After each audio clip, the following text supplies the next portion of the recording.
आज supreme court में एक बहुत ही क्रूशियल हियरिंग होने वाली है बिहार के स्पेशल इंटेंसिव रिवीजन केस पर। और बेंच है हमारे होने वाले next CJI justice Suryakant and justice Joy Mallya Bagchi की। और इस केस में अब इलेक्शन कमीशन ने अपना कंप्लायंस एफिडेविट फाइल कर दिया है और तहलका मचा दिया है। अब इस एफिडेविट में ईसीआई ने कहा कि as per Supreme Court's order of August 14 booth wise list of about 65 lakh left out people publish हो चुकी है सारे वेबसाइट्स पर of all 38 district election officers of Bihar. यहाँ तक कि रीजंस भी मेंशन्ड है जैसे कि death, change of normal residence या डुप्लीकेट एंट्रीज। अब ईसीआई कह रही है कि इन्फॉर्मेशन को सिर्फ वेबसाइट पर ही नहीं बल्कि newspapers and social media platforms पे भी पब्लिश किया गया है, both in English and local languages. Public notice में क्लियरली लिखा है कि the aggrieved person can submit there claims with a copy of their Aadhaar card. Draft voter list 1 अगस्त 2025 को पब्लिश हुई थी और बूथ लेवल ऑफिसर्स घर घर आए और 7.89 करोड़ वोटर्स में से 7.24 करोड़ ने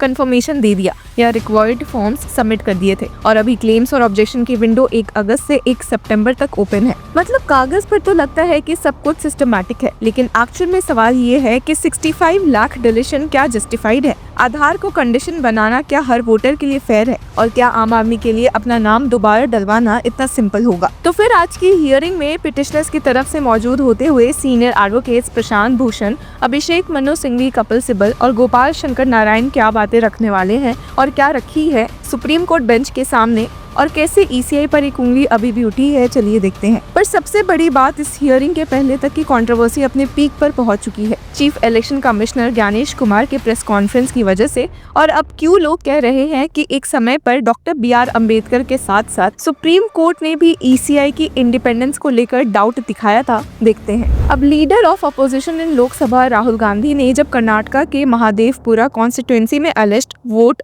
थेफ्ट का एक्सपोज किया तो उसके बाद ज्ञानेश कुमार ने मीडिया से बात की, लेकिन उनके जवाबों को लोगों ने और स्केप्टिकल बना दिया। इतना कि अपोजिशन पार्टीज ने तो उनके इम्पीचमेंट की बात उठाई है और शायद कुछ दिनों में इससे जुड़ा एक फॉर्मल मोशन हम फाइल होते हुए देख सकते हैं। अब एलिगेशन ये है कि उन्होंने डेलिब्रेटली क्वेश्चंस को इवेड किए, कुछ जगह झूठ बोला और हर जगह रूलिंग डिस्पेंशन के फेवर में खड़े नजर आए। क्रिटिक्स कह रहे हैं कि इस तरह का कंडक्ट डॉक्टर BR अम्बेडकर की वार्निंग्स को सच बनाता है। अब डॉक्टर BR अम्बेडकर ने कॉन्स्टिट्यूएंट असेंबली में 16 जून 1949 को बोला था कि in the absence of constitutional provisions preventing the government of the day to select an unworthy person to head the election commission, it might appoint either a fool or a knave as election commissioner who would in all likelihood come under the thumb of the executive। और अब जब critics Gyanesh Kumar के statements देख रहे हैं तो उन्हें लग रहा है कि एग्जैक्टली यही हो रहा है, एक कॉन्स्टिट्यूशनल बॉडी एग्जीक्यूटिव के थंब के नीचे। सुप्रीम कोर्ट ने 2023 के Anoop Barnwal versus Union of India judgment में क्लियर वर्ड्स में ऑब्जर्व भी किया था कि an independent person election commissioner can not be biased, holding the scales evenly even in the stormiest of times,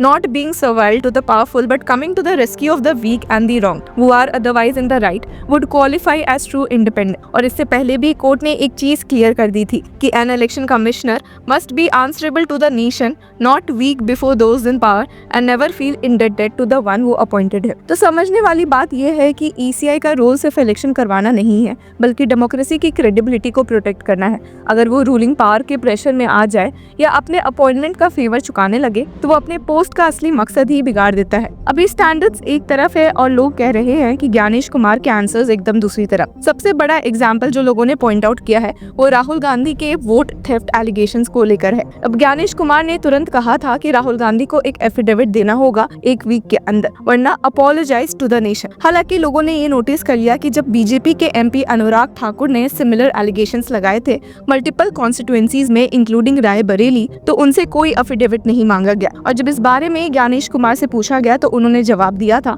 कि one thing is to make a complaint, another is to spread confusion and yet another is to level accusations on the EC। उन्होंने अपना logic समझाया, calling it a graded response. मतलब opposition leader को नीचे grade पर treat किया जा रहा है और रूलिंग पार्टी के MP को हायर ग्रेड के हिसाब से छोड़ दिया जा रहा है, जैसा कि लोगों का परसेप्शन बन चुका है।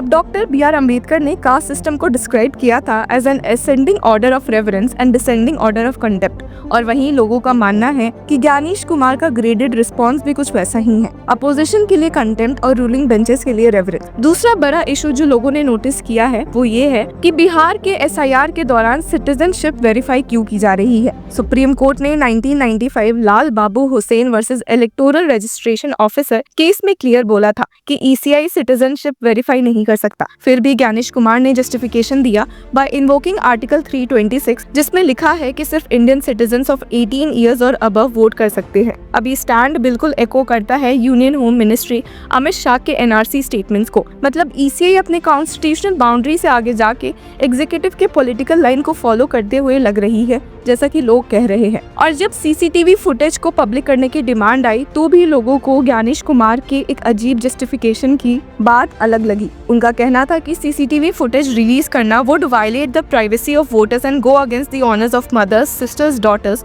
And daughters in law by exposing their identity. अब क्रिटिक्स के लिए ये सिर्फ अकाउंटेबिलिटी से बचने का एक ड्रामेटिक एक्सक्यूज था, ट्रांसपेरेंसी प्रोवाइड करने का नहीं। तो बिगर पिक्चर क्या है? अगर सारी चीजें एक साथ देखें तो पहला है ग्रेडेड रिस्पॉन्स। राहुल गांधी को एफिडेविट देना या नेशन से अपोलोजाइज करने का अल्टीमेटम मिला, लेकिन जब अनुराग ठाकुर ने सिमिलर एलिगेशंस किए तो उनसे कुछ भी नहीं पूछा गया। मतलब क्लियरली एक बायस्ड ग्रेडेड रिस्पॉन्स लोगों को दिखा है। सिटीजनशिप वेरिफिकेशन, ECI ने वोटर्स की सिटीजनशिप वेरीफाई करने की बात की, जबकि सुप्रीम कोर्ट ने 1995 के जजमेंट में क्लियर कर दिया था कि काम उनका है ही नहीं। मतलब सुप्रीम कोर्ट प्रेसिडेंट के खिलाफ चलना। तीसरा CCTV फुटेज, पोलिंग बूथ्स का CCTV फुटेज शेयर करने से इनकार कर दिया और जस्टिफिकेशन दिया कि ये प्रिवेसी और मदर्स, सिस्टर्स, डॉटर्स के ऑनर्स के खिलाफ है। ये रीजन एकदम फ्लिम्सी लगता है लोगों को, क्योंकि ये अकाउंटेबिलिटी से बचने का एक एक्सक्यूज जैसा है। Next, Bihar SIR special intensive revision में बिहार की वोटर लिस्ट से 65 लोगों के नाम डिलीट कर दिए गए। ECI कह रहा है कि रीजंस दिए गए हैं और क्लेम्स ऑब्जेक्शंस की प्रोसेस ओपन है,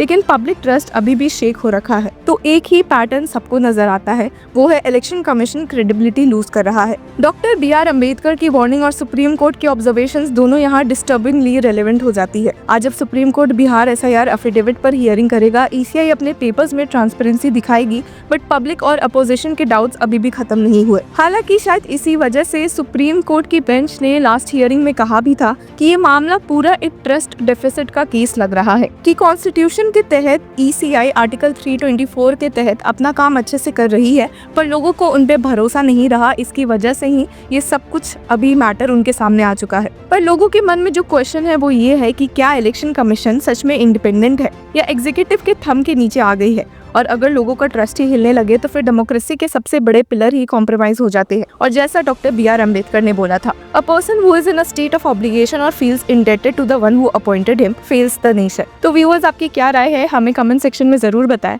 और तब तक के लिए कीप फॉलोइंग लॉ चक्रा।